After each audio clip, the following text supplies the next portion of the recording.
రామ చక్కని సీతకి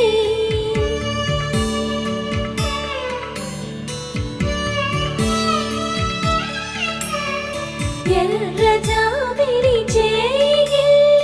రాముడేడని అడుగుతుంటే చూడలేదని పెదవి చెప్పే చెప్పలేమని కనులు చెప్పే నల్ల పూసై